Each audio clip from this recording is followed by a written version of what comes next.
Alright guys, how's it going? I am the Crown Clown, and today this is What If Deku Was Reptile Part 1. This is the part that won first place in the poll that I held a couple days ago, and now that Cobra, Sabretooth, and Psylocke are all done, it's time to begin some new series that I know you guys are going to love. I'm going to be putting a lot more, interesting things, and I'm going to switch up from the formula that I have been going with. Basically, I'm not going to be doing Bakugo so dirty in this one.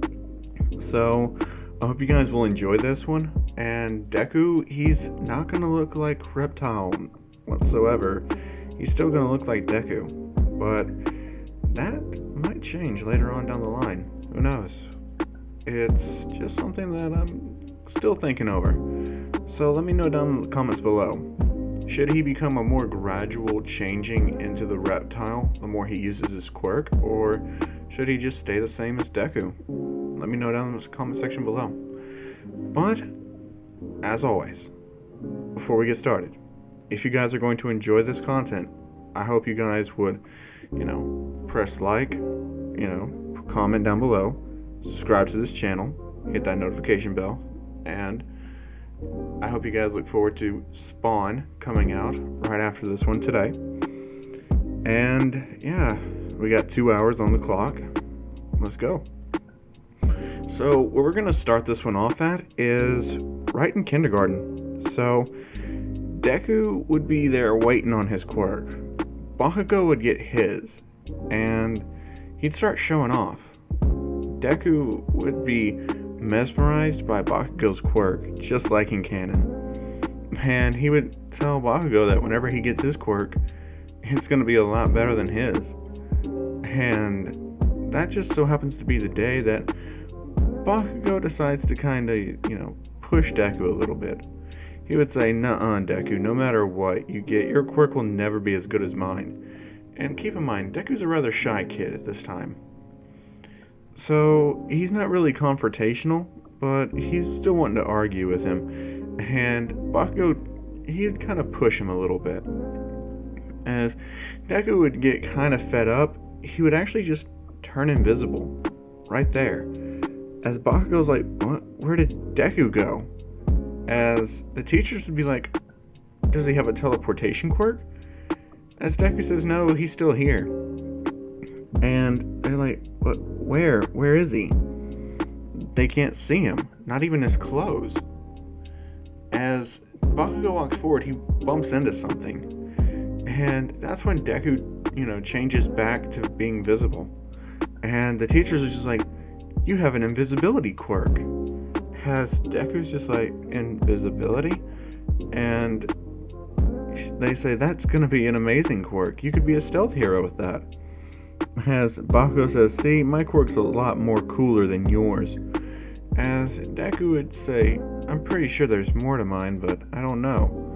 So, as soon as Deku really got to looking people in the eyes again, they'd notice his eye color has changed. It's not, normal. It's yellow. And the pupil that's inside of it, it's no longer a circle. It's more like a slash. As the teachers would be like, "Maybe invisibility's not your quirk." As Deku would be, waiting for his mother to show up, Inko would, and so would Hisashi, hearing that his son's quirk manifested, but it's not quite what it seems. He'd be curious. He would call off work for the day to make sure he was there for his son. With Inko being just as overprotective as in canon, she'd run in there, happy that Deku has a quirk. And they'd take him immediately to a different quirk doctor. So it wouldn't be the same one as in canon.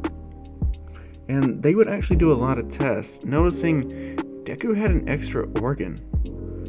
They'd run tests on it, and they'd find out that that organ was building acid inside of him. And they say, "Your son's quirk is a mutation type quirk." And, Hisashi would be like, "What? A mutation? But neither one of us have a mutation type quirk." As Inko would look and be a little bit, nervous, as Hisashi would see this and he would be like, "Doctor, could you give us a moment?" The doctor would say yes, of course, as he'd go back in there to tell Izuku all about his quirk. And Deku would be pretty excited, and the doctor would be telling him that his quirk isn't just turning himself invisible, but when he does turn invisible, his clothing goes with him. It's a way more advanced form of invisibility, but he could also shoot acid out and manipulate acid out of the pores of his body. Although it'd come out as a greenish color, and Deku's just like, "Whoa, cool," and the doctor says that's not all.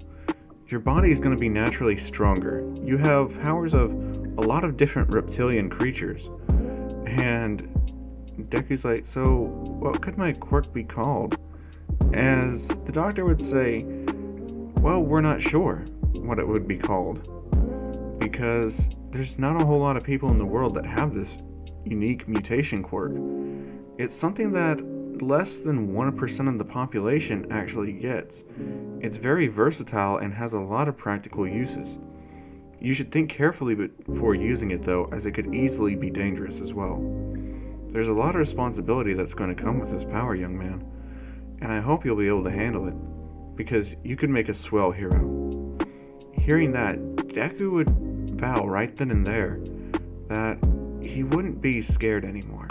He wouldn't be so shy. He would embrace things head on, knowing that he has a power that could really make a difference, but also being sure to be extra careful before using it, and that his quirk should only be used as a last resort if violence was no longer, being able to be avoided. But outside, with Hisashi and Inko, she would tell Hisashi that Deku isn't his son. That when she was a lot younger, in the few years that they've been together, she actually had a relationship with a man who was quite abusive, and he was actually the one who got her pregnant with Izuku, as Hisashi's whole world would come crashing down. His precious little son that he's come to love isn't his own. And she would say that that man had a mutation type quirk, but she didn't know what it was exactly. As Hisashi would say, "So Izuku," and she sits down beside him and says, "You've been the only father he's ever known. He's your son. The other guy just, donated what needed to be had for Deku." As Hisashi would agree that Deku is his son. No matter what, he's still going to raise him and care for him, the same that he's always done throughout these years. He won't have any bitterness, but he's going to make sure that he raises Deku so that way he doesn't make the same life choices as his biological father. And Deku wouldn't know anything about that. Growing up, all throughout the years, Deku, once he got back to school the next day, he would tell Bakugo all about his quirk's potential abilities, as Bakugo would have to admit, Deku's quirk is still cooler. But Bakugo doesn't want to lose, so growing up, they actually become rivals early on. They train together, and as soon as Deku gets into elementary school, Hisashi would actually take him and enroll him in martial arts. And Deku's martial arts master was a real stickler for the rules, and would drill in responsibility, self-control, and dedication to training, along with discipline. So Deku would actually be very disciplined in this timeline and would actually respect the rules and authority a lot more than in canon, along with using martial arts of ninjutsu to his full advantage, as Hisashi would often take Deku into the woods to let him use his combat abilities to their fullest extent and to let him practice with his quirk as much as possible, as Hisashi loved this father-son bonding time with his son. And Deku would actually grow up having a great childhood. So once he gets to middle school, he would actually be very happy. He wouldn't be bullied by Bakugo. Instead, he would actually be doing hand-to-hand combat sparring with Bakugo on their off time at school and when he wasn't at the dojo training. As Deku would be a lot more resilient, his muscle tone would be easily 4 times what it was in canon when he started going to UA. And this was just in middle school. Deku was very built and extremely muscular.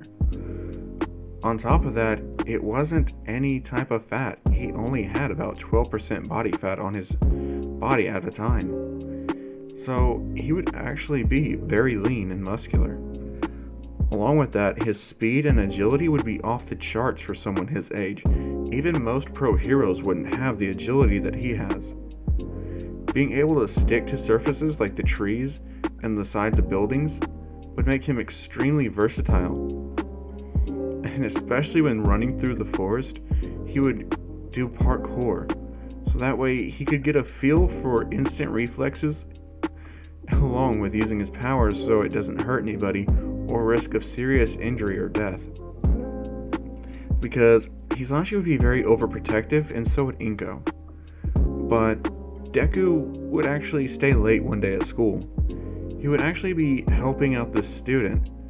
She had, just kind of had a breakdown in class. Her grades weren't what they were supposed to be, and she was super worried about what her parents would think. As Deku would actually tell her, there's no need to worry about it. You're gonna do just fine. It's only like a few points lower. I'm sure they'll understand. As she thanked him, he would actually leave school. And seeing as how he was getting home late, he would actually cut a shortcut and actually end up running into the sludge villain. As Deku would be overrun with the sludge, he would do something that he's never actually done before. His body would release a toxic gas chemical that would burn the sludge villain off of him. As Deku noticed his body being covered in a green vapor, and it would deactivate as soon as the sludge villain was off. And just at that time, All Might would come in and hit him with a Texas Smash. Just obliterating the sludge villain, he would wrap it up. Deku actually wouldn't grab All Might's leg this time, as he would respect All Might's time as being precious, and wouldn't actually, try to disarm him or any way or seek any validation from him. So All Might would actually talk to Deku, and he'd talk to him a little bit more, asking him what his whole Quirk's abilities were, as Deku would tell him his Quirk's abilities were actually, reptile based. He has increased agility, strength, speed. He can turn himself, his clothing, and even others invisible. And he has acidic powers that can be secreted through his pores, either in gas or liquid. As All Might hears this, he's thinking, this kid would be absolutely terrifying as a villain. But he sees him as so much of a potential hero, and he notices that he has a lot of self-discipline and respect for authority. As All Might would push the thought of him ever being a villain out of his head, he would actually ask for his name. As Deku would tell him his name was Izuku Midoriya. As All Might says, here's my number. Let's meet again. I'd like to talk to you when we have more time. As Deku would actually say, yes, I would like that very much. He would take All Might's number and give him his in return. Having swapped contact information, All Might would jump off and head to the nearest police station. As he does, Deku would actually walk home a little bit slower, taking in the scenes and watching all of the other heroes do their work. He would be analyzing every situation and seeing how the actual pros do their work for future research, as he knows it's almost time for him to get home. After all, he did just help this one girl, and tomorrow it's their last day of school. Yeah, the sludge villain incident happened one day earlier than it would actually have happened. That's just the way I wanted to do it. And Deku would actually get home pretty late. It'd be nightfall, almost around 7 p.m. Well, not 7 p.m., but 8 p.m. actually. And his parents would be worried sick, as Hisashi and Inko would actually say, "Where have you been? It's been so long," as Deku would tell them he was just out clearing his head and he actually met All Might today. And he gave him his contact information and said that he would like to meet. As Hisashi would actually take that as All Might recognizing his son as being worthy to be a potential hero, and he would be super happy and ecstatic to hear that. As Hisashi would hug Deku, Deku would actually hug him back, not telling him about the sludge villain as he was scared to freak them out. So, while he's going through his own house, he's really just sitting down and enjoying himself, realizing that tomorrow's going to be a long day for him. And it's his last day of middle school before he's an official high school level student. And he's actually thinking a lot about his future plans. Which school would he actually want to go to? Shiketsu? UA? Or maybe just a normal high school? He knows that he could be a great hero, but he's not sure it's quite meant for him, as he would actually want to do something that's a lot more productive for himself and society. He doesn't think a hero's line of work could actually be like that, as watching the heroes, they mainly just do patrol work. There's not actually a whole lot of work outside of that they do. So Deku would actually just choose to go to sleep. He would choose to sleep on it, as he doesn't want to really just stay up all night and get no sleep over it. But he did put UA down overall, just because it's where Bakugo was going, and if he didn't want to be a hero, there was also a general studies class there. So it was the best choice overall. As he would get up for school the next morning and start walking, he would notice Bakugo was there waiting on him. As Bakugo would tell him, "Hey, did you hear? All Might caught a sludge villain yesterday." As Deku would tell him, "Yeah, I know. I was there when it happened." As Bakugo says, "Oh yeah, you stayed late at school, didn't you?" Deku would say, "Yeah, I had to help that girl out." As Bakugo would ask, "What was that girl's name anyway?"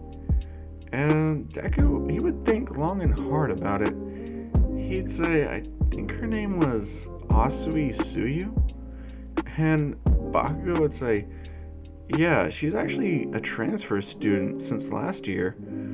I mean, I don't know a whole lot about her, but she kinda just keeps to herself. But I hear she has powers similar to yours." As Deku would actually perk up and say, "Really? What do you mean?" As Bakugo would say, "Well, she has frog-like abilities." And Deku would actually kind of retort that and say, "That's not a reptile, you know." As, Bakugo would say, "Hey man, don't hate." As he would say, "You're always obsessing about reptile this, reptile that. Is that going to be your hero name? Is that actually going to be what you call yourself? Reptile?" As Deku thinks, he says, "I kind of like the ring of that." As Bakugo says, "Hey, what's your hero outfit going to look like?" As Deku would think long and hard, and he would remember his, sensei actually telling him about how ninjas looked way back in the ancient days. And Deku would actually go to search him up on his phone while he was walking with Bakugo, and he came across this one ninja in particular, all the way back in the ancient past. This ninja was actually called Reptile. As he would say, "Hey, look, there's this old guy named Reptile. He had the same powers as me." As, Bakugo would look and he'd say, "Dude, that was over 600 years ago. Come on now, man. Like, quirks weren't even around back then." As Deku says, "So, you think someone just literally put my abilities next to this guy's name?" As he would show Bakugo, a man, super ripped, leaned out with a ninja-like attire, but over his black was a shade of green, and the mask that covered his mouth would be green as well. And Bakugo would say, yo, that would actually look really good on you. You definitely have the build for it, man. As Deku would say, yeah, you're right, maybe I will have my hero outfit look like this. As Bakugo would say, yeah man, go for it. After all, you're amazing, Deku. And Bakugo would actually, smile at him. As Deku would say, you're pretty amazing yourself. How are you always so optimistic, Bakugo? As Bakugo would say, well, being your rivals actually changed me a lot. You see, before, if we'd never become rivals, I probably would have become so arrogant that my own pride would have been my downfall one day. You really helped humble me out, and from super early on. So I'm actually quite thankful for that, Deku, he'd just smile, and they decided to walk on to school. So, getting over there to school, Deku would actually just go and sit in his desk. Not really wanting to do much of anything today. He'd just stare out the window most of the time.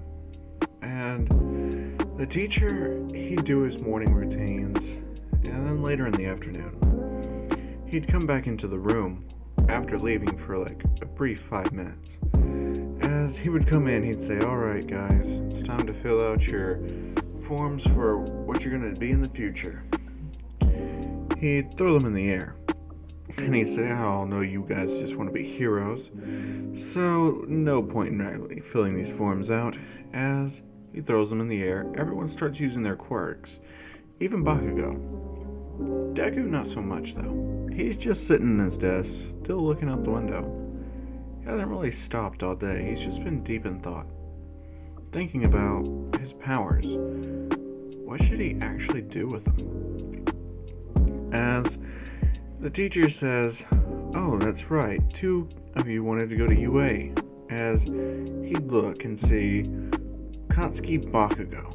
And he would say, Izuku Midoriya. You two would obviously be the best picks for UA. But then he sees another paper falling, and he grabs it, and he says, my bad, 3 people here want to go to UA.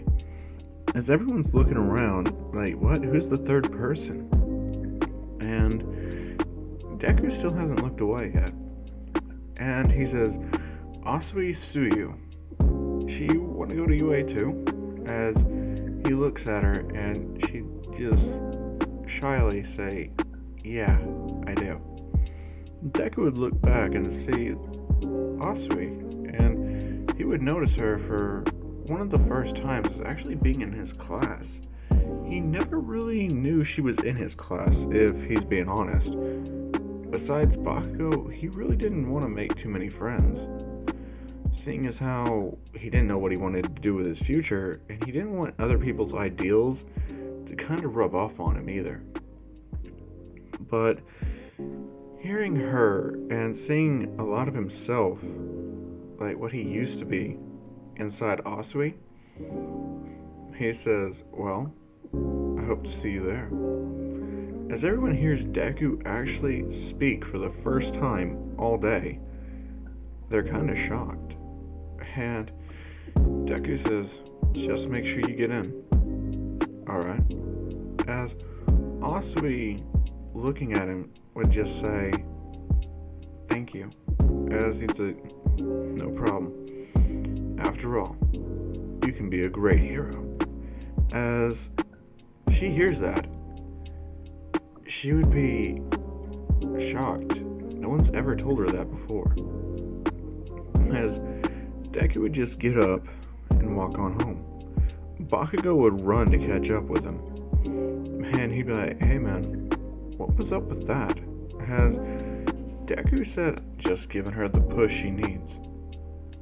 Bakugo would just say, so do you actually think she has a chance? And Deku would say, yes, I do. After all, if her abilities are like mine, she does have something to look forward to. And I think she could be really good. As Bakugo just says, you don't know if that's true though. What if you just gave her false hope? Deku says, hey, it's not my place to say if it's false hope or not. After all, I just gave her a push. It's on her to make sure her dreams come to a reality. As Bakugo and Deku just walk home, Bakugo would say, alright man, I'll see you in 10 months.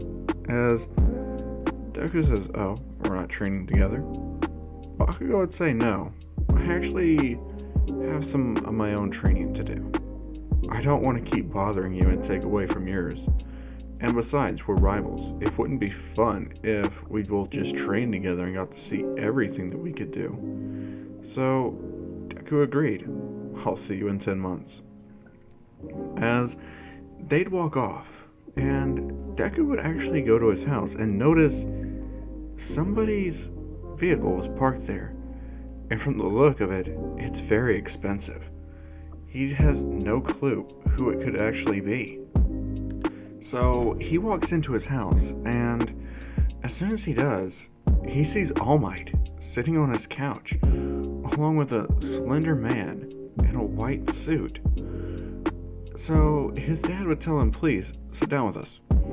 So Deku would take his shoes off, hang up his bag and his jacket, and he would actually sit right beside his father, in proper posture and looking intently ahead, waiting before talking. Night Eye would say, why do you seem so tense? As Deku would say, I'm not tense, I'm just being courteous and having proper manners. It's what was instilled into me. As Night Eye says, that's good and all, but that makes you a bit more robotic. If you're going to be a hero, you need to be more fluid. It's good to have respect and all that, but at the same time, you need to know when it's best to push past what respect and boundaries put on you. You're gonna need to break through. And Deku would say, yes, of course. That's what these schools are for, correct? As, Night Eye would say, look, we haven't been properly introduced. I'm Night Eye. I was formerly All Might's sidekick. As Deku would say, I know who you are. And he'd say, and I know who you are already, All Might. As, Hisashi would say, my name is Hisashi Midoriya. I am Izuku Midoriya's father. It's a pleasure to meet you. As Night Eye would say, what exactly is the, classification of your son's quirk? Deku would say, I have a mutation type quirk. And she would say, yes, that's true. And Night Eye would say, if you were telling the truth before, I recall you said that neither you nor your wife had a mutation type quirk. Then how would it become of your child to possess a mutation quirk that is so vastly different from your own? And Hisashi would say, that's not up for questioning or talking about. Please stick to your questions about him that solely affect the process of him becoming a hero. As Night Eye would say, of course. As Deku could feel his father's anger growing at that question. And All Might kind of picks up on it too, but he's not going to say anything. So he would ask what Deku did for training, as Deku would tell him he does martial arts, weightlifting, and parkour in the forest. As Night Eye would hear that, he would say, parkour? Like what? Deku says, jumping from tree to tree, going all throughout the forest, climbing up mountains, avoiding traps that my father sets up, everything. As Night Eye would hear that, he says, so basically running for your life, like a coward. And Deku would say, "What? No, not like a coward." As Night would say, "Well, if you don't mean like a coward, then what exactly do you mean?" And Deku pretty much had enough. He's pretty much saying, "So, what? First off, you come in here and attack my family. You berate me in front of my father. You openly ask questions that do not concern you. And on top of that, now you're calling me a coward. I've had about enough of that." As All Might asks for everyone to calm down, Night Eye says no. The kid needs to learn his place. As All Might actually says to Night Eye, "You're the one out of place here." Night Eye would say, "I beg your pardon." And All Might would say, "Night Eye, if you cannot be respectful and reasonable, you can leave." Night Eye says, "No, I wish to test the person who you wish to give your quirk to." As Hisashi hears that, he's like, "Give your quirk to?" And Night Eye says, "I have said too much. Forget it. This child's not a good subject." And All Might actually says subject. The hell do you mean, a subject? As Night Eye says, obviously, anybody who is potentially going to inhabit your quirk is a subject. All Might says, "No, they're a candidate. A subject would mean that they are being put underneath experiments. We're not experimenting on anybody. We're holding them as potential candidates to be my successor." As Night Eye says, "You're wasting your time. There's only one candidate you need to ever think about. As far as I'm concerned, the rest are just empty subjects." As Deku would say, "How could you ever have been All Might's sidekick?" As Night Eye said, "That was a long time ago. I'm a much different man now." And before he walks out of the house, he says, "All I ever do and anything I have ever done is for All Might and this great country." As he walks out and leaves, he pulls down to his car and he drives off. As All Might apologizes immensely on behalf of Night Eye, Deku just says, "All Might, it's not your place to apologize for him. That guy just isn't a nice person." As All Might would say, "I'm sorry, but he was my sidekick. We had a falling out, but I thought he had grown past it. He only has his eyes on one potential person. I think it's given him tunnel vision. He sees too much of my past self in that kid.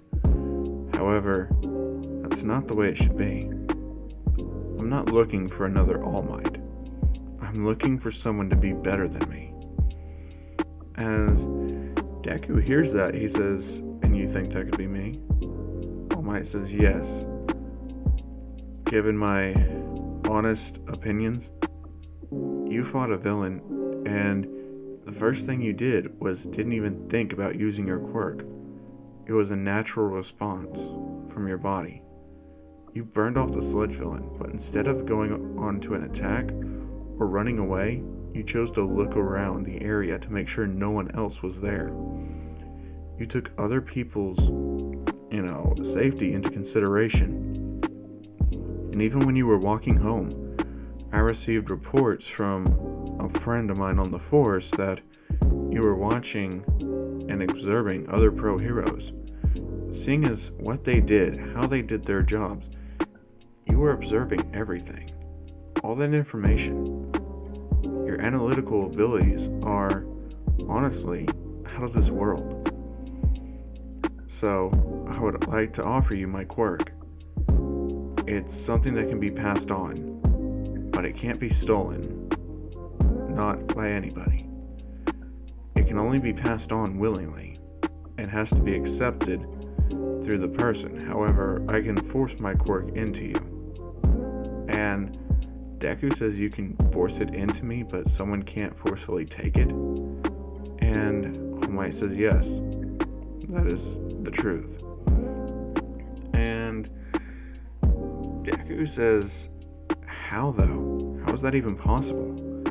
So All Might explains it.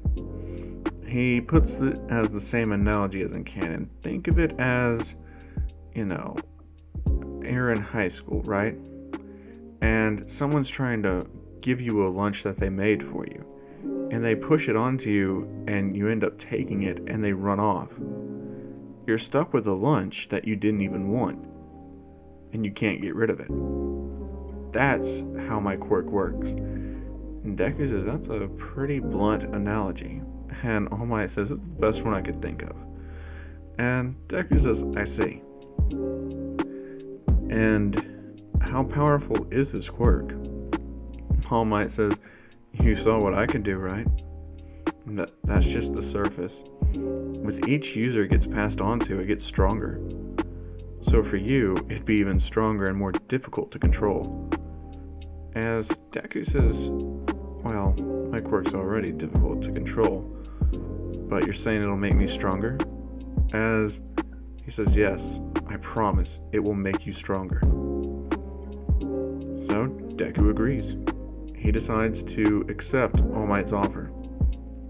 And All Might sees his body's already built up. So when Deku ingests the hair from All Might, he's actually automatically able to handle 10%. And on top of that, All Might's there with him every day at his dojo. And he's actually helping Deku get accustomed to using it. So Deku gets a better handle with One For All a lot quicker than in canon. Since he's smarter here and more analytical, he's actually able to understand the workings of it and how you shouldn't just build it up into one place, but disperse it throughout your body evenly. As All Might's terrible explanations aren't helping him, but his sensei is. Because his sensei actually knows what's going on, and he tells him it's kind of like water. If you take water and you put it in a cup, it doesn't just sit in one spot of the cup, but takes the form of the whole cup. Meaning, this is what you need to do with your power. So with that understanding, Deku is able to access full cowling way earlier. And with training with it, he's able to kick it up to 15% right off the bat. And he still has the green sparks that fly off of him, but he doesn't use it for pure strength, because Deku's not just training with All Might's quirk, he's also training with his own acid abilities. And after he pretty much gets a handle on it, he still has 5 months left. So he gets the abilities of Acid Slide, creating acid balls that can be shot out or just exploded from his hand, and the Acid Spit as well, with pinpoint aiming. So he's able to do multiple acid spits in succession and hit his targets perfectly. He's got perfect aim. The Acid Slide really helps him, and he's actually figured out how to make multiple people invisible at once, to sneak past people. On top of that, his agility has gotten a huge boost, along with his speed. From the quirk from All For One, not All For One, but All Might, he's actually able to go a lot faster now, and his agility got a boost up because of that, which means he's able to shoot out his acids in multiple ways at once. That acid cloud that he has, he's able to activate it at will now, meaning he controls how dense the gas is, how far it's spread out, and how narrow it can travel down. So he's actually very formidable. Along with that, he finally gets his black belt from his sensei, having defeated him in hand-to-hand combat, non-quirked and not enhanced by One For All. So yes, Deku is a master at ninjutsu and stealth. As All Might looks at him, he says, "Wow, you've grown so much over these past 10 months." As Deku would just look at him and say, "Thank you." And he would bow to All Might and his sensei. As his sensei would actually hand him his very first hero suit. And it's the one on the thumbnail. He would be thankful and say, "I will wear this with honor." As his sensei would say, "You'd better." And with that, Deku is actually ready for the entrance exams. As All Might would actually say that he could recommend Deku. He's leaps beyond anyone else that's going to be there at the entrance exams. And Deku would say, "No, it's fine. I want to do this and prove myself through my own merit and hard work. Besides, it'd be good to see how my powers stack up. And isn't it too late?" All Might would say, "No, it's not too late to get you in through the recommendation. But if you want to test yourself, who am I to stop you?" And Deku says, "I appreciate it." So he would go, and the day of the test arrives. He actually sees Bakugo there, outside of his house, waiting for him. As he looks at Bakugo and notices Bakugo's got a lot more cut and leaned out. As Bakugo looks at Deku, he'd see that Deku's actually gotten way more built and toned. So he would say, "Yo, I see you gained a lot more muscle mass." And Deku's the same to you, except you're all leaned out. And Bakugo would basically say, "Yeah, I had to be. I can't be slow with my quirk." And Deku says, "Yeah, I can see that." So they get there, but before they do, they see Asui, as she's trying to psych herself up for the entrance exam. As Deku would say, "Hey, what's up?" And Asui would say, "Oh, it's you." As she would see Deku and Bakugo with a lot more muscle. As she would kind of be discouraged that her own training didn't go as well. And that's when Deku says, "Oh, don't worry, I had 2 senseis teaching me." As Bakugo would say, "And I did some hellish training in an abandoned, junkyard." So Asui would say, "I should have thought of something like that." And Deku says, "Don't worry, I'm pretty sure your training did well." And she says, "I hope so. All I did was mainly study." And, Deku would say, "Don't worry about it. You got this. And just remember, you can be a great hero." As she says, "Do you actually believe that, or are you just giving me false hope?" Deku would tell her the same thing he told Bakugo. "It's not my place to tell you if it's false hope or not. Because at the end of the day, it's your own ability and ambition that will decide your future. You can either take hold of it right here and now, or you can let it slip through your fingers and never be able to grasp it again." Asui hearing that, it actually, cheers her up a little bit. It makes her realize that being shy, discouraged, or just second guessing yourself isn't going to help her. So she decides to walk over there. As Deku, he's already in. So the person that ends up bumping into Uraraka is actually Asui and helping her, and those two actually kick off a good friendship right from the start. Having Asui actually, help Uraraka up, and their, tension is kind of split by the atmosphere of them being clumsy together. So, yeah. And Ida, he doesn't really talk all that crap to Bakugo or Deku, or even Asui or Uraraka, since there's no need for that, since he's not causing any type of commotion. So everything goes smoothly. Bakugo and Deku and Asui all pass the exam pretty easily. Asui's surprised with how easy it is. As it's time for the actual examination part of the combat course, Deku and Bakugo actually left a lot earlier, so they're already at the front. Asui walks up behind them, and so does Uraraka. Ida doesn't really have to say anything since they're at the front and he's not. He can't really stop anyone else from going to the front to kind of disrupt them since it was Uraraka and Asui who started talking to Bakugo or Deku first.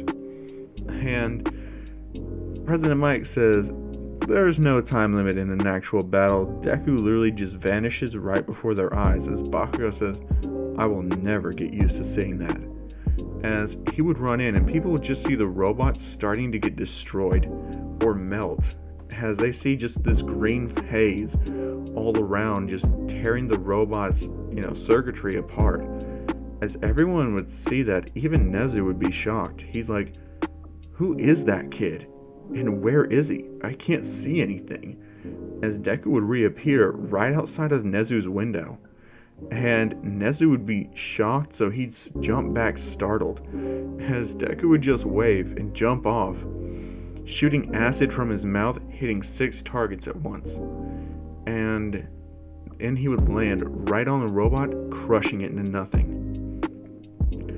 And he would already have destroyed about 500 of the robots. And I'm gonna say in this one, there's 1,000 of them. So Bakugo would actually see Deku had destroyed already half of them by himself, and Bakugo's not even at 50. He needs to step it up. As Asui would see that, she would actually get inspired, seeing as how he's using his powers so, amazing, so fluid. It's like he doesn't even think about using his powers or his movements. It just flows together naturally. So she would actually start to use her powers way more fluidly. She would jump up there and start hitting the robots with her feet, using her tongue to throw them around. As Deku sees that, he actually starts fighting a lot closer to her, helping her out more, setting up more robots for her to take out. And she would see this as him trying to help her, but it was actually Deku seeing how well they would actually work together and how similar their quirks are. As he sees that she can secrete some type of fluid from her body, he would say, hey, we're actually pretty similar. As Asu would say, yeah, it seems like it. So Deku would actually high-five her after they destroy the robots, and then the zero pointer would come. As, Deku sees Uraraka covered underneath the rubble, just yelling out for help. As he sees that, he just can't ignore it. He charges up full cowling, rushes over there. Asui is impressed with his speed. He traveled over 500 meters in an instant and already got the debris off of her. As the zero pointer approaches, Deku says, time to show off this move. As he charges up and he emits one for all into an acid ball and sends it hurling straight towards the zero pointer. And once the acid ball hits, along with it being infused with one for all, it rips through the zero pointer, acid just frying its circuitry everywhere, and its legs being torn apart by the acid. As everyone sees that, they are terrified at what this guy can do. So Bakugo, he's even more shocked. He's just like, how did he improve this much in so little time? As he would run up to Deku and say, what was that? And Deku says, I'll tell you when there's not so many prying eyes. As everyone starts to swarm him and Bakugo, even Asui is starting to get a little bit swarmed. Deku just touches Bakugo's shoulder and says, don't let go no matter what. As Bakugo says, okay, him and Deku turn invisible. Everyone's just looking around. Ida would rush over there to Asui before Deku could try to touch her to turn her invisible, but he does it anyway, way ahead of what Ida does, and they vanish. Uraraka doesn't even get the chance to say thank you. And by the time they're a few blocks away, Deku undoes his invisibility. And he says, okay, we should be far away enough. And Osby says, thanks for getting me out of there. As Deku says, no problem. I'd feel bad if I just left you high and dry like that. And she says, you definitely got into UA. Like, there's no doubt about it. As Bakugo says, yeah, Mr. Destroy over 500 robots. Geez, way to leave some for the rest of us. As, Deku just says, I'm pretty sure that you destroyed a fair amount of robots too. Bakugo says, I only got to 100, man. Like, come on. As Osby says, I didn't even get that many. I only got about 30. As, Bakugo says, yeah, but you did pretty good working with him. And Osby says, you think so? And Deku says, yeah, we work pretty well together. And she says, yeah, but my movements are still kind of sloppy compared to yours. And Deku says, that's just because I've been doing martial arts for a very long time. Over 5 years, in fact. And she says, really? As Deku says, yeah, it's been an extremely long time, but ninjutsu really helped me out. I can give you a dojo's name if you want to join. It could help you out. It'd really increase your confidence as well. As she would say, sure, why not? So Deku would hand her the name of his dojo, which is called the Shaolin Academy. And she says, that's a bit weird for ninjutsu. And Deku explains the name. Apparently a long time ago, it used to be an academy for Shaolin monks. But since the monk way of life has really become out of date and out of style, it was refurbished to a ninjutsu academy. But they kept the name to remember their roots. They still drive the same respect and discipline that you would expect to see from a Shaolin monk, but with the ferocity and combat skills of ninjutsu. It's old school, but it really comes in handy. As Osui would say, yeah, so I can see. As Bakugo hears that, he says, isn't that the place with the giant dragon symbol? And Deku says, yeah, basically. And, Bakugo just says, I've always wondered about that place. Why did they have such a big tournament-styled arena in the back of that place? And Deku says, I don't know. Apparently they're for special matches. And I've been called to participate in some. And even though I never lost. But it was weird. I could feel this uneasy feeling. It was almost terrifying. Like, many lives have been lost to that arena. And Osui says, will they make me? And Deku says, no, don't worry about it. They won't make you fight there. It's only for those who are, almost a black belt or black belt and higher up. Osui says, there's something higher up than a black belt? Deku says, yeah, they call it the Dragon Warriors. And she says, the Dragon Warriors, like that Kung Fu movie? And Deku says, no, nothing like that Kung Fu movie. And she says, what is it? Deku says, they give you this dragon's amulet that you put on, and it shows that you've reached the highest tier of training that they can offer. Apparently there's this rival school called the Shiraryu. It's been around just as long, but it's held on the other side of the country. And every decade or so, there's a fight between the schools to see who's doing better. And don't even get me started on the cold-ass Lin Kuei tribe. They're very secretive. They don't just let anybody in. You have to climb this frozen mountain. Apparently, if you can survive the mountain, you're let in. But not a whole lot of people go there. And she says, how do you know all this? And he says, my master. I was his star student, and he actually wanted me to be a candidate to become a dragon warrior, to fight in a tournament. but I kind of turned him down. I said with school I really don't have the time, but I promised him that if he ever needed me, I'd be there. And Osby says, well, that's sweet of you. Deku says, it's just repaying the old man. I wouldn't be here today if it wasn't for him. And Osby says, yeah, well, I need to get going home, but I'm definitely going to check out the school that you call Shaolin Academy. And he says, yep, that's the place.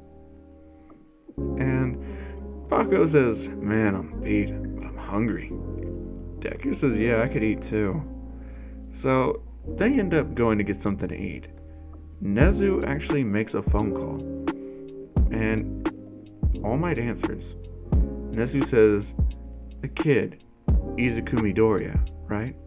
And All Might says, yes. What about him? Nezu says, the kid's strong. Like, I couldn't believe how strong. Is he really a first year?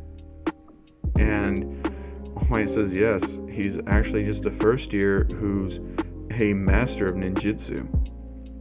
And, Nezu says, wait a minute. What school did he train under? And All Might says, I think it's called the Shaolin Academy. Why? And Nezu says, I want to see that kid in 1 week. Okay? And All Might says, so soon, but school wouldn't have been started yet. And Nezu says, I don't care.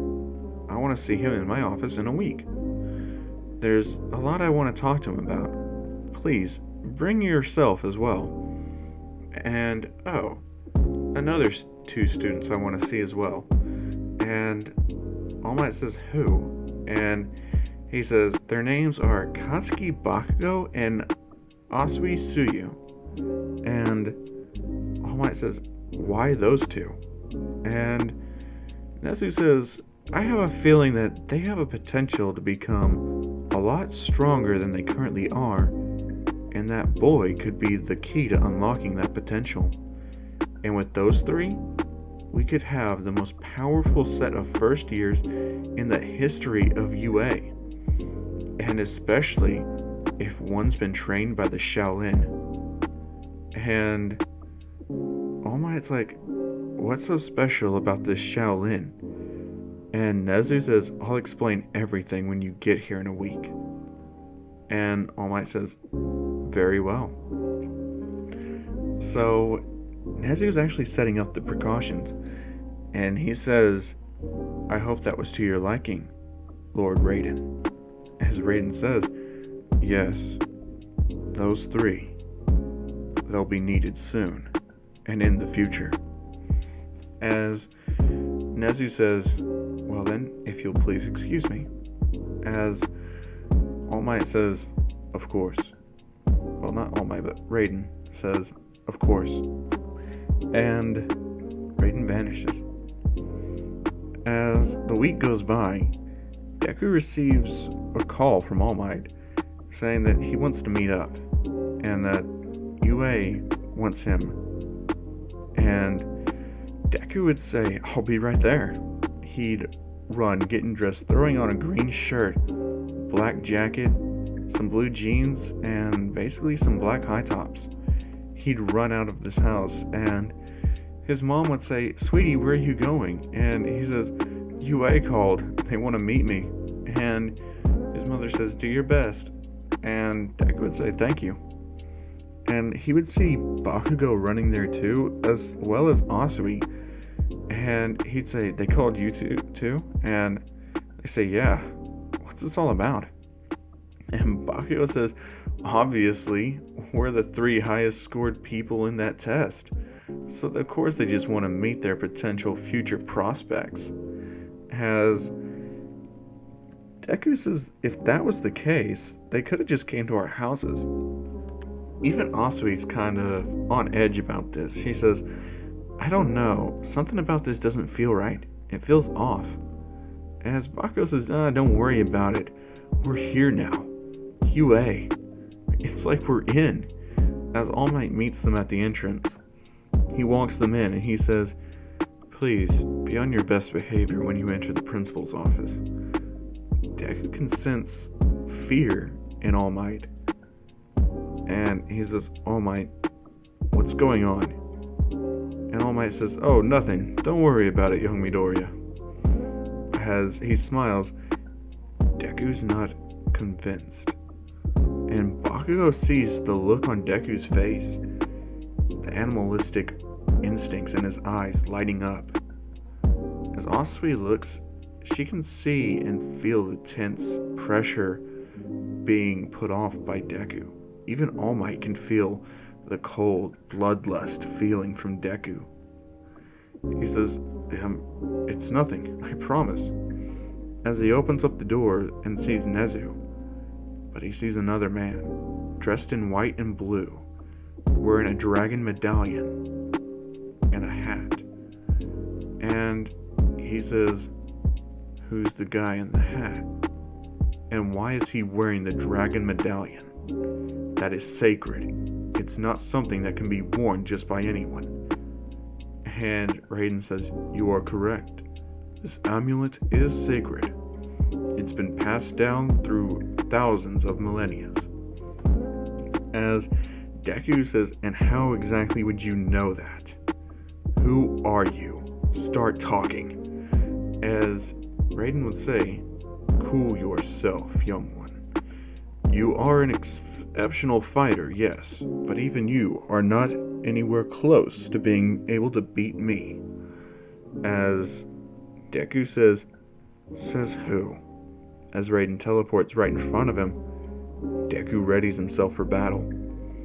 Raiden says, calm yourself, Izuku.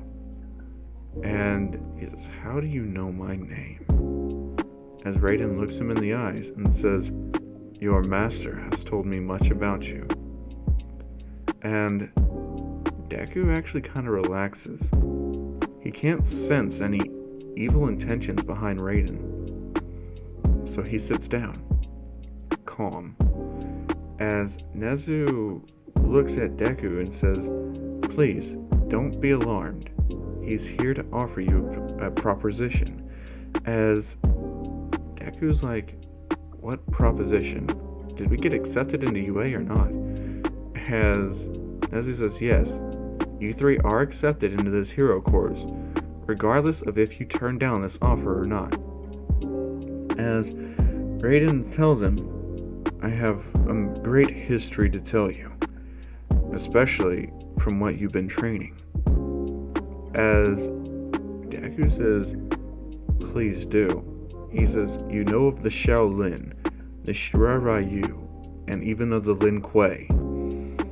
And Deku says, yes, what about it? He says, there is another student that will be in this school. He is part of the Lin Kuei clan.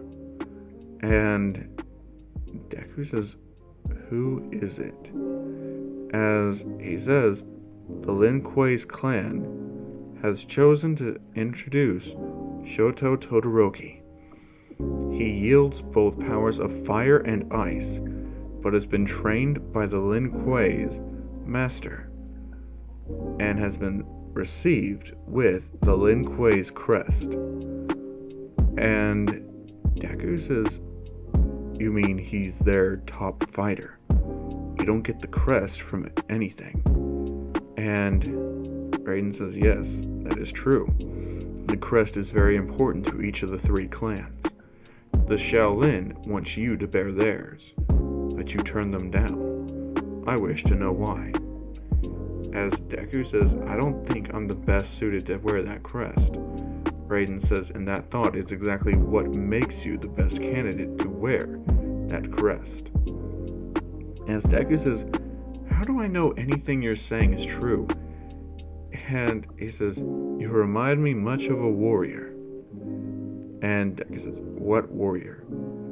And, Raiden tells him, a warrior named Reptile.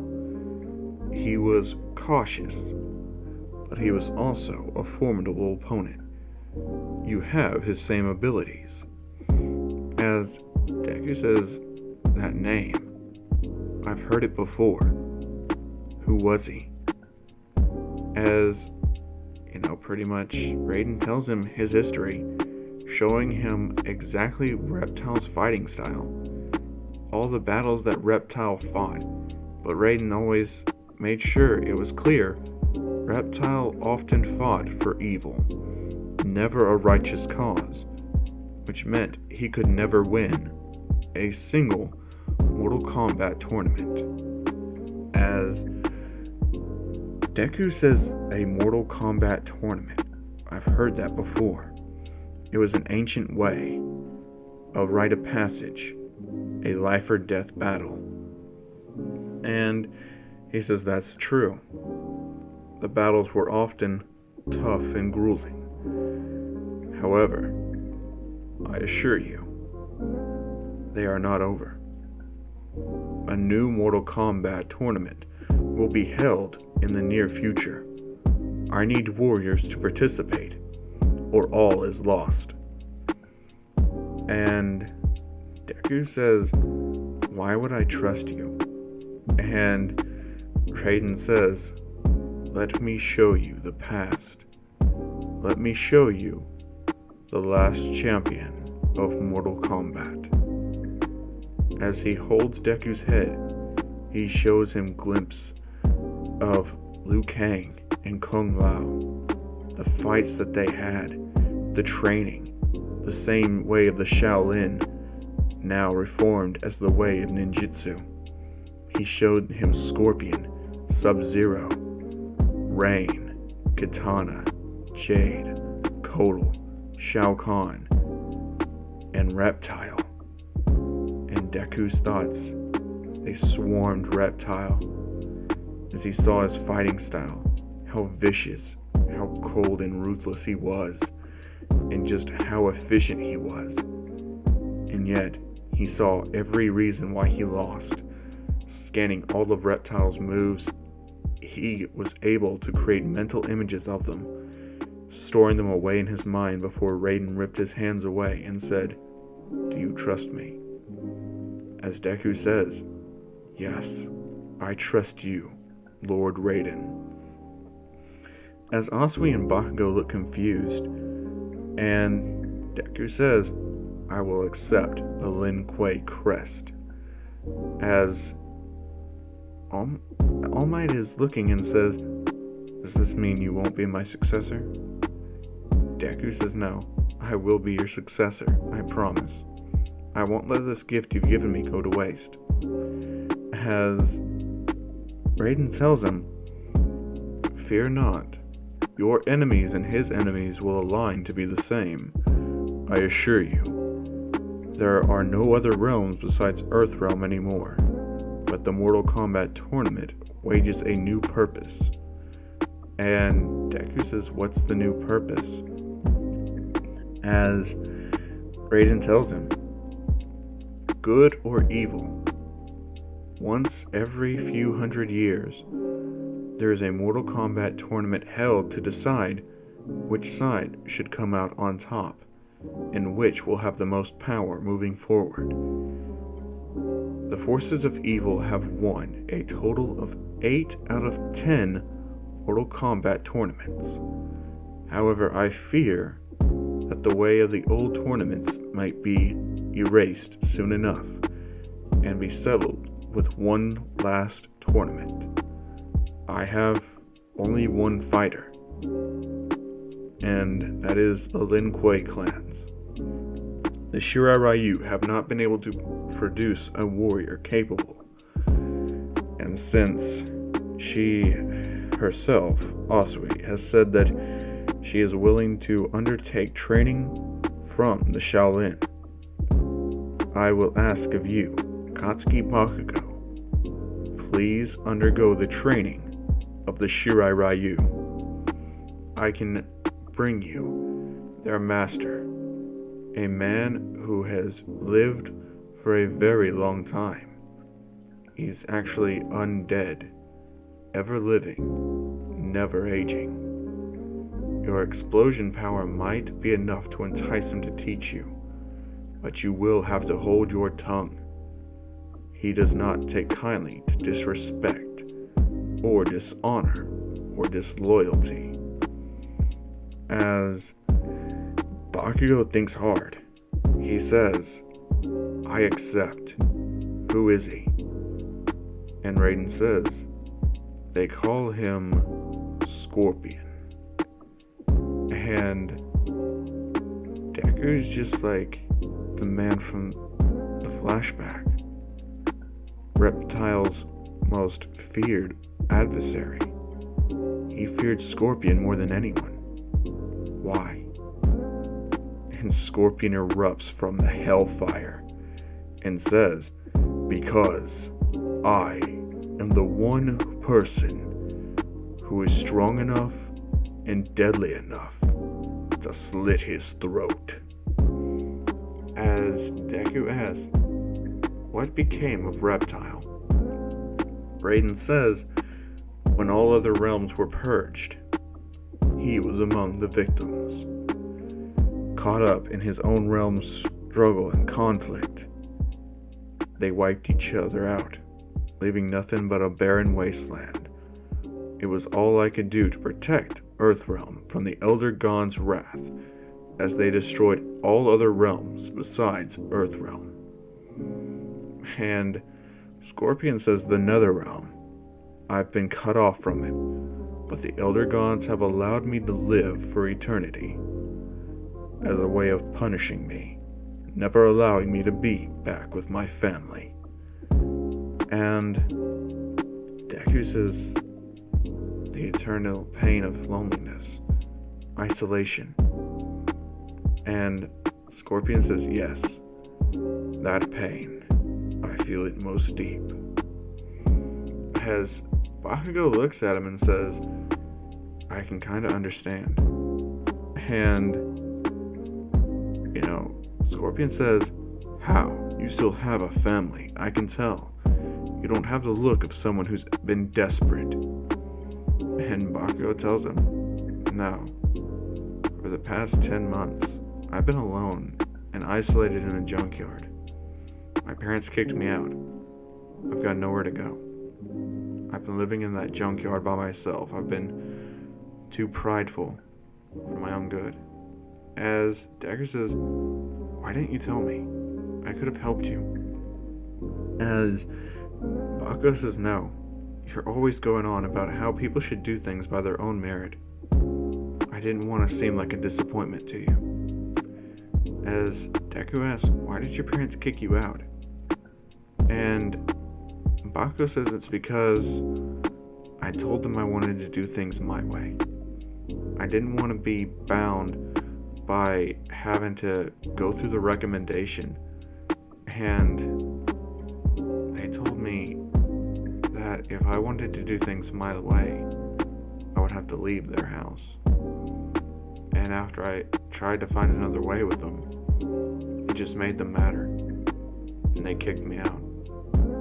I think it hurt them how much time and money they went into trying to get me into the recommendation course, but I chose to do the actual entrance exam, and it was all for nothing." And Scorpion hears that. He says, "You will have a place at the Shirai Ryu. I will train you." As Bakugo looks up and he says, "Thank you." And Scorpion tells him, "Call me Master Hasashi." As Bakugo says, "Yes, Master Hasashi." As he bows his head. And Deku is actually pretty happy about all this.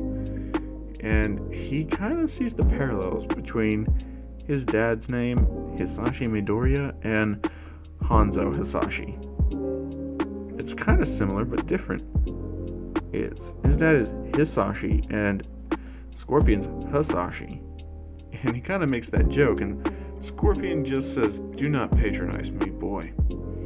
As Deku says, Understood. And he kind of knows that Scorpion kind of lied why Reptile was so scared of him. And he doesn't want to push his luck until he finds out why. And just like that, Bakugo is teleported to the Shirai Ryu Temple. As he steps foot in the Fire Gardens, Scorpion says, "This training will be hell, but you will be fed and have a place to sleep, and I will teleport you to and from school. If you are not doing things with school, you will be training with me. Understood?" And Bakugo says, "Understood." As Asui goes back to the Shaolin Academy, as well as Deku.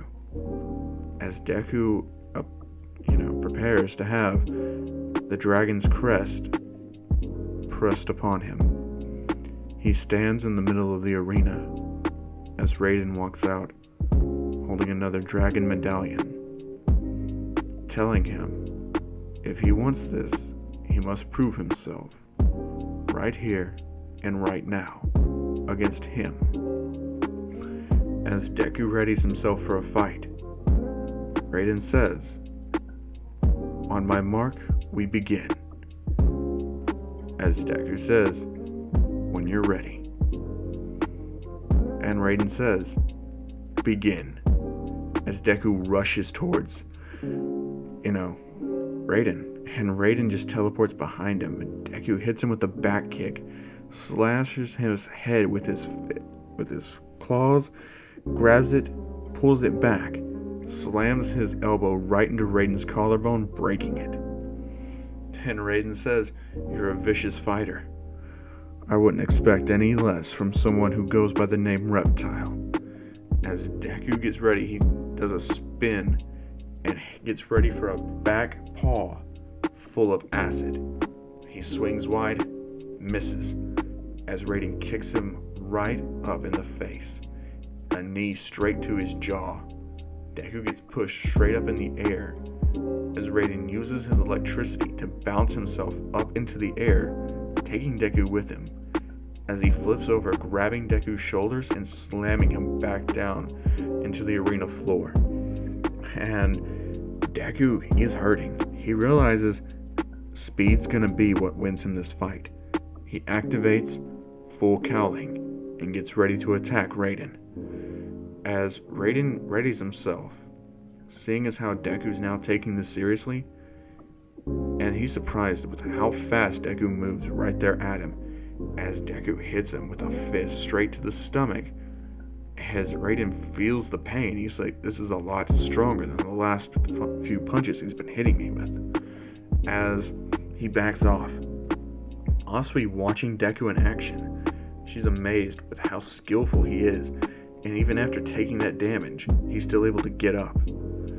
As Raiden moves forward to attack, Deku counters him, wrapping his legs around his arm and snapping it. With Raiden having a broken arm, he realizes that Deku's not playing around. Reptile is out in full effect. As Deku spits out acid, Raiden vanishes and decides to quit playing around. He's taken more damage than he has expected, and it's about time he teaches this kid that he's not as strong as he thinks he is. As Raiden hits him with a Superman punch, and then kicks him right in the stomach with lightning, sending him flying back into the brick wall, almost breaking it as Raiden appears right in front of him, kicking his face in through the brick wall, knocking out Deku. As Raiden heals his body, his broken bones recovered, he wakes Deku up and hands him the medallion. As he says, "You are clearly not the warrior that Liu Kang was, but you are the strongest one here. I award you the crest of the Shaolin." As Deku takes the crest, feeling like he doesn't deserve it since he just got his ass kicked, and said he wasn't as strong as the previous Mortal Kombat champion. However, he does accept it, and he moves forward. As Asui begins her training, Deku begins even more intensive training underneath Raiden, as Bakugo continues his underneath Scorpion. The first day of school arrives, as Deku and Asui and Bakugo are relieved not to be training for this Mortal Kombat tournament. That they don't even know when it's going to happen or if it's going to happen. They just think this is total nonsense. And then they see him, Shoto Todoroki, sitting there by himself, snow white hair on one side and a fiery red hair on the other, along with a burn mark on his left eye. As they kind of look straight at him, they notice something. He seems to be depressed, almost as if there's nothing to really excite him. As Asui goes over to try to say hello, he just brushes her off. As Deku decides to go over and say hello this time, he says, "What's up, Lin Kuei?" And that gets Todoroki's attention, as he says, "How would you know about the Lin Kuei?" As Deku points out his medallion, as Todoroki looks down to show off his own medallion. As Bakugo's feeling kind of left out since he doesn't have the Shiraryu medallion yet. He's kind of just hoping that he's getting stronger. As Deku points out, Bakugo did gain a little bit of muscle. And Bakugo just says, "and a lot more bruises than I care to admit."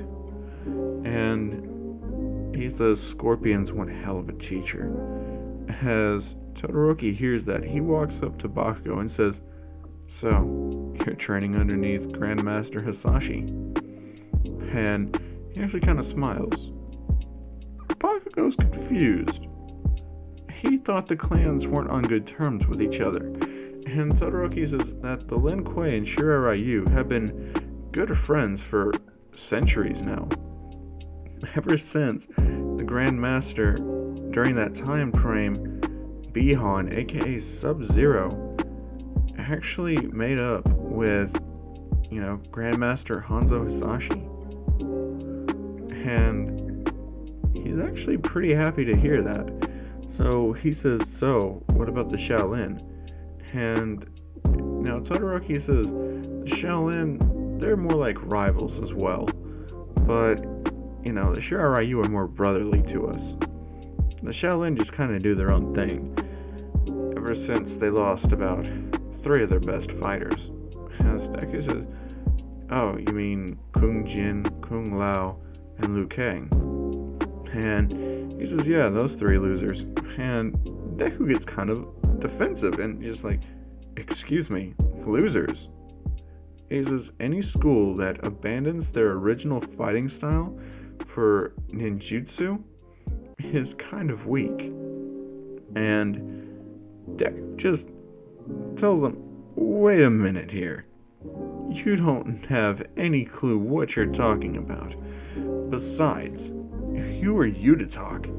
As they start to argue, Aizawa gets up and says, "If you're here to make friends, get out.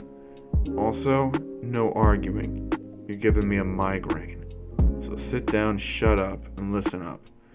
As, Deku, Bakugo, and Todoroki sit next to each other, all in the back, and Asui is sitting next to Deku. Having been trained with Deku and seeing all of his bruises that he's got from Raiden, she's pretty concerned with how tired he is, as he's actually just bobbing his head back and forth, trying to stay awake, since he's been exhausted. Bakugo's kind of the same way, especially since Scorpion really doesn't go easy.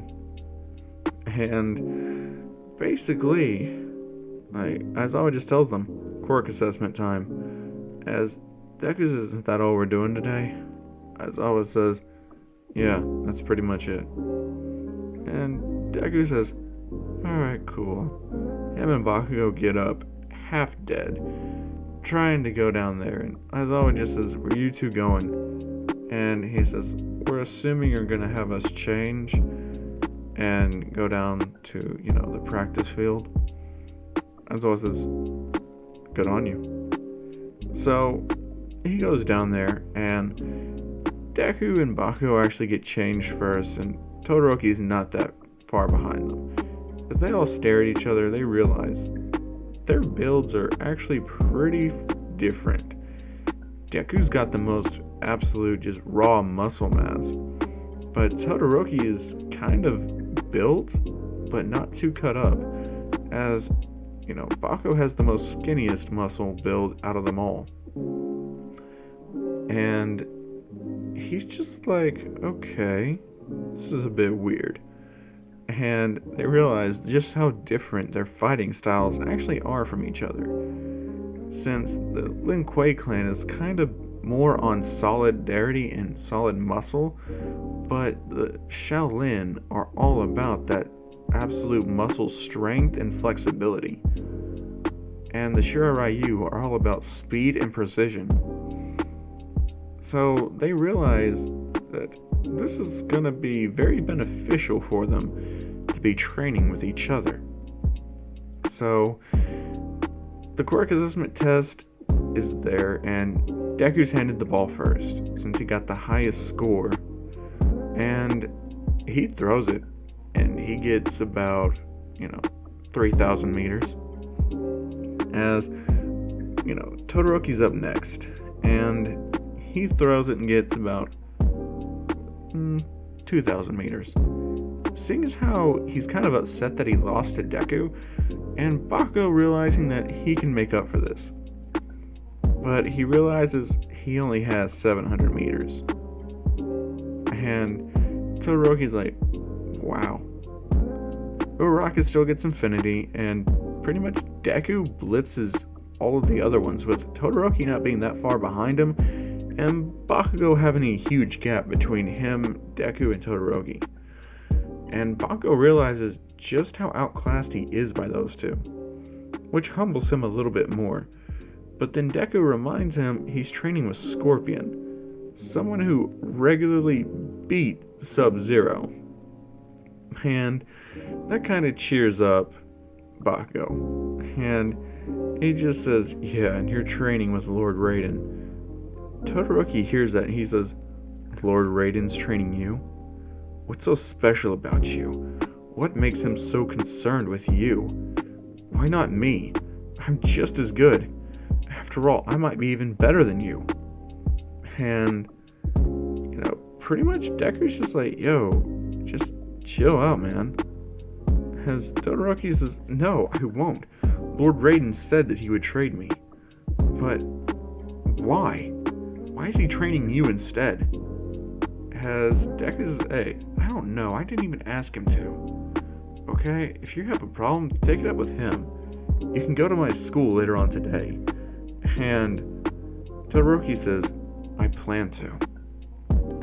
So, after they get back into their classroom, Deku and Bako are passed out. Like, they don't care. They're sleeping. Because Deku already knows what's in store for him.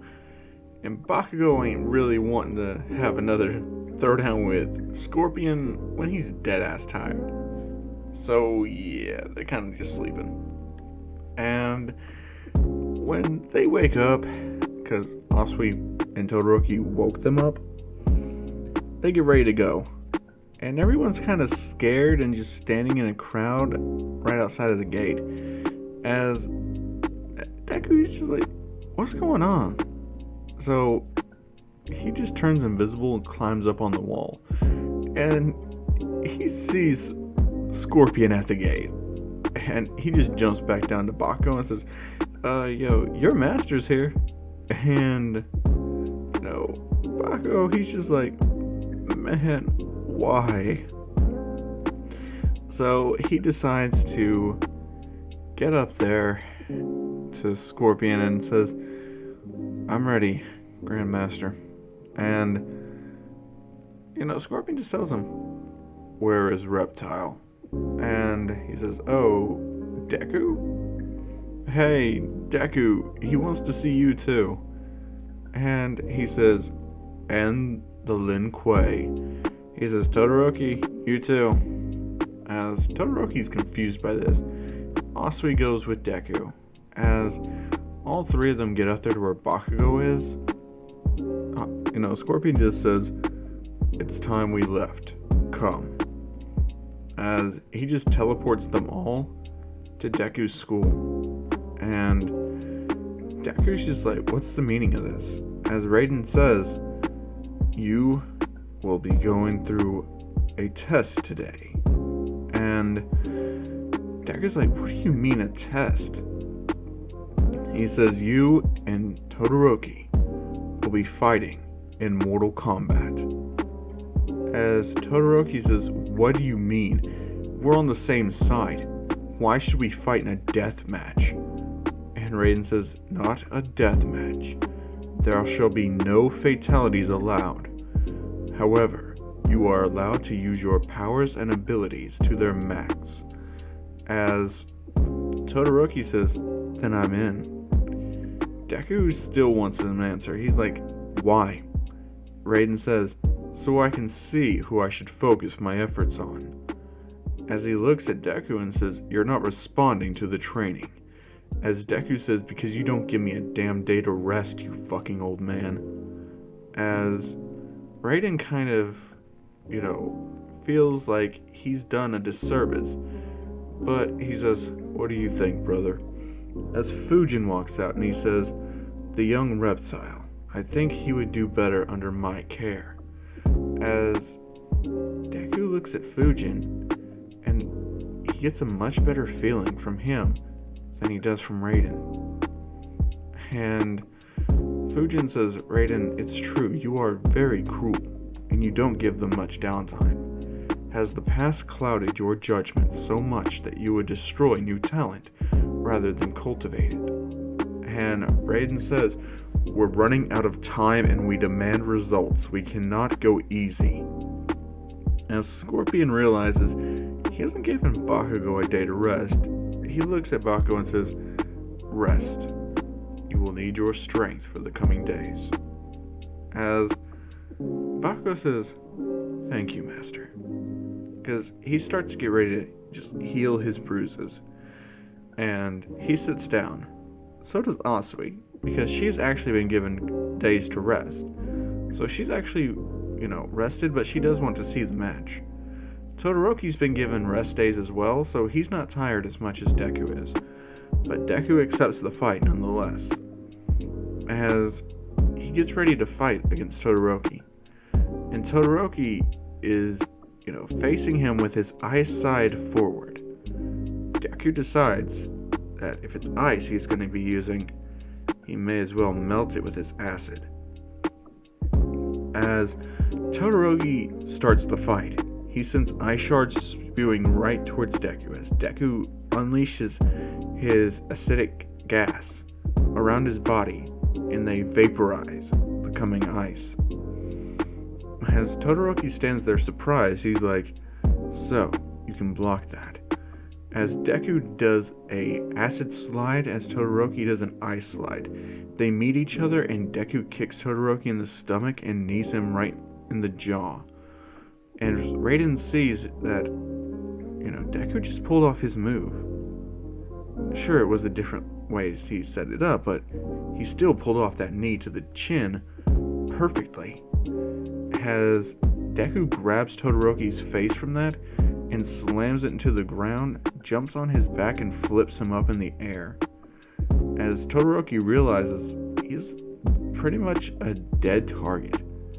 As Deku, shoots his tongue out, grabbing him and slams him into the ground. Todoroki, caught off guard by the tongue. Asui's surprised as well, because she didn't think anyone besides her could do that. As Deku rushes towards Todoroki to end this fight before he passes out from fatigue, Todoroki decides that if he's going to win and get Lord Raiden's favor, he can't hold back. He has to get over his issues, like the Grand Master's been telling him, and shoots flames right at Deku. As Deku barely avoids them, his arm gets burned in the process. And he's very heavily fatigued.